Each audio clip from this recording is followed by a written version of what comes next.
going to have a little look now at people's thoughts returning now away from the Day of the Dead and all of that to the royal state visit to Kenya. And after the Duke and Duchess of Cambridge's controversial visit to the Caribbean in 2022, where Britain's historical links to slavery took centre stage, eyebrows are being raised as King Charles travels to Kenya today to start his first visit to a Commonwealth country as Britain's monarch. So Buckingham Palace has confirmed he will touch on the painful aspects of Britain's relationship with Kenya, but will not apologise directly for a colonial history, Britain's colonial history. So is Charles wrong for not apologising to the people of Kenya? Here's what some of you had to say about this. Monarchy needs to keep promoting the United Kingdom all around the world, so I'm all for the Kenya trip. However, what I'm not for is the monarchy or anybody in Parliament, whether it be the English, Welsh, Scottish Parliaments, apologising for what happened in the past. So please, keep the trips going, but please do not apologise, because you're not apologising on my behalf. So King Charles is off to Kenya on our behalf, and I'm delighted and hope he has a successful trip. But we, the British people, and the King does have nothing whatsoever to apologise for. Yes, we operated slavery when it was legal. We gave these people a better way of life from everything I've read. And also, didn't we abolish slavery? Weren't we responsible for that? And so I'm sorry, but absolutely not. Nothing to apologise for. End of. Should he take personal responsibility and accountability for the actions of his ancestors? I'm really not sure that he should. The most important thing for King Charles and the world in which we currently live is to learn from the mistakes of the past, and we must all do our utmost to make sure that we don't repeat them in the future. Well, royal broadcaster and historian Rafe Heydel-Mankoo believes it is enough where, as anti-racism activist Imarn Ayton thinks the King should go further and apologise. Why do you think that? Why do you think, why does it need to be said? Oh, many reasons. We have to make amends, right? Rafe, I'm hoping you're in agreement with that. We've got to make amends. And He's not the worst. He's not the worst. I know, right? But I'll just give you a quote because I think it's really important. So we will not blame them for the crimes, or blame him for the crimes of his ancestors.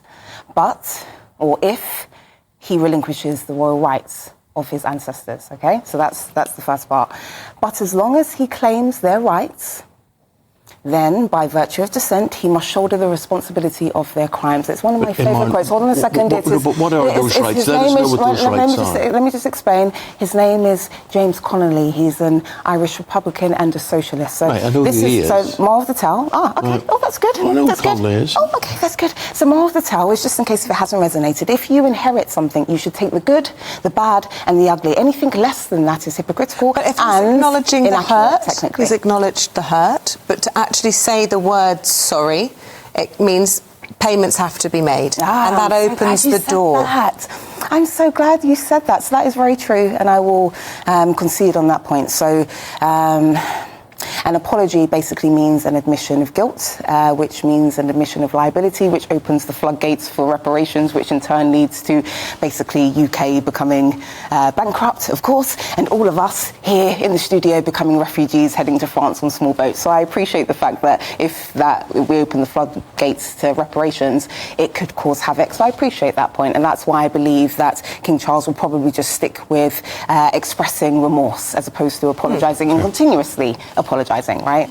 So what do you think of all of that, Rafe? Well, I'm a lot more sympathetic, actually, to this issue than, for example, to the ludicrous debates we have about slavery, which was 200 years ago, and Britain has a proud legacy in abolishing the slave trade. This actually is one of the most shameful periods in British imperial history, what happened in Kenya in the 1950s, and the British did overreact in its suppression of the Mau Mau uprising. So I think it's right that the King should... And Churchill. I think it's right that the King should actually express regret and sorrow as he is, without without apologising, and actually he's going to go a long way to actually learning more about what happened during that period. But let's also acknowledge the British were responding to absolute savagery by the Mau Mau themselves, the brutal murdering of whites and African Kenyans as well, hacking them to death with pangas, with machetes, burning them alive. The house of my grandmother's cousin, a Polish Prince Sapieha, was set on fire in an attempt to burn my relations down.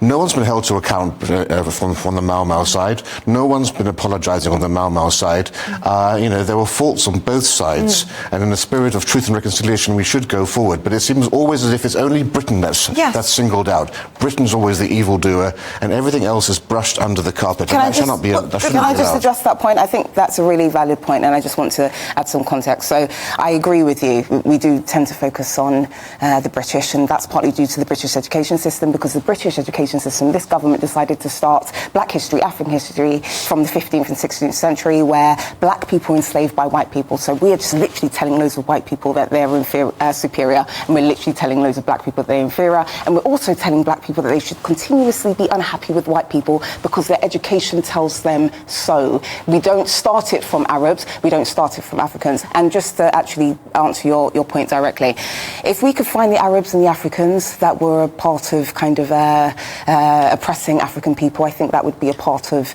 the equation in terms of reparations and apologies. The reason why we focus on the UK specifically is because the UK, they're very meticulous and organised. I would give credit where it's due. They actually left 200 years of evidence of crimes against African people. So this is why we focus on the British Empire and British people, notwithstanding the fact that, of course, hold on a second, the British Empire actually, just so you know, slavers, they gave people that look like me their surnames, right? So we've also got the British education system that starts everything from slavery. We've got the fact that the British Empire made sure that they named black people with their surnames. So all of these things can be traced back, and of course we have the evidence, 200 years of clear-cut evidence. Hold on a second, I'm answering your question, Rafe. You just spoke about the fact that why we keep focusing on the British. I'm telling you why. I've just told you British education system, and I've also told you that why aren't we holding to account the people who were taking part in the 1950s Mau Mau uprising? And we know who these people are. We're not talking about things from and I'm agreeing with you, Rafe. And let's just also acknowledge, you should include those people. In the decades after independence in 1963, Kenya became the success story of Africa. Without any mineral resources, it became the economic and political showpiece for Africa. Why? Because of its British colonial inheritance. Its parliamentary democracy, the constitutional separation of powers, its British-based military, civil service and police, all of the institutions. And for 45 years, thanks to that British heritage and the leadership of President Kenyatta, Kenya became a showpiece. The last 15 years haven't been that bad, but Kenya haven't been that good. But Kenya is still one of the top three countries. Well, my family were born in Kenya and they still live in Kenya and they call it Kenya. I don't need to lecture from B&M activists on how to pronounce Kenya. No, it's Kenya. That's the British way of explaining it. So that's the difference, right? So you were born in Kenya. I wasn't born in Kenya. I was born here. So the British pronunciation is actually Kenya. My Asian family were actually. Thanks so much. Well, the British education system tells you that you should pronounce it as Kenya. Just so you know, I went through it. Thanks so much. And I'm glad that you told me that, because it's just like people in the West calling it Mumbai when all Indians say Bombay. All right, we don't need to have this. This is why it's so important to experience lived experiences. Thank you, Eamon. Sorry. When you come in here, you were basically saying, look, it's a simple thing to do. It's the right thing. Yeah. Charles should say, sorry, that's easy.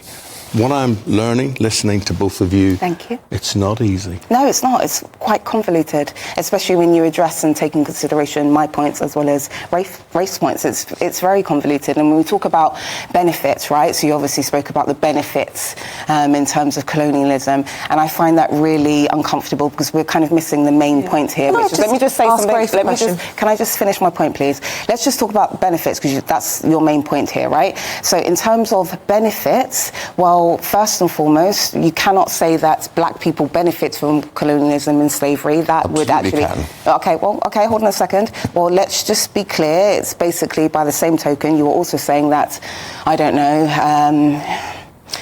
Israel benefited Jews and Hitler benefited due to the Holocaust. You're basically saying that in terms of your basic logic. You're also saying that it applies to Israel and Jews and those that were oppressed. Marxist. I'm not a Marxist. Being put forward. I'm not. That's well, your prejudice. Sound like one. But that's your prejudice. Kenya benefits hugely from its colonial inheritance. Britain just gave in 2022 £100 million of investment. Canada that same year gave £40 million investment. Why? Because of their British Commonwealth associations and British Commonwealth links. The top 3 countries in Africa for $1 million investments are Nigeria, South Africa and Kenya. What's the common link there? All former British colonies. Okay. All right, so you're basically saying that we should be okay with being oppressed, enslaved and colonised. That's what you're basically saying. I'm saying you need to actually... Guys, we're out of time. I don't know what way to put this. Just blow the whistle. That's it. There's so much more we could be talking about and so much more we've got answered. We didn't get to the bottom. One very simple question is what's the Mau Mau uprising got to do with the king? He didn't make a decision. It's not a political... But I already told you. I already told you. If you inherit the royal rights of your family, then you take the good, the bad and the ugly with it. That is why. The bad and the ugly. Thank you. You got your answer. Thank you.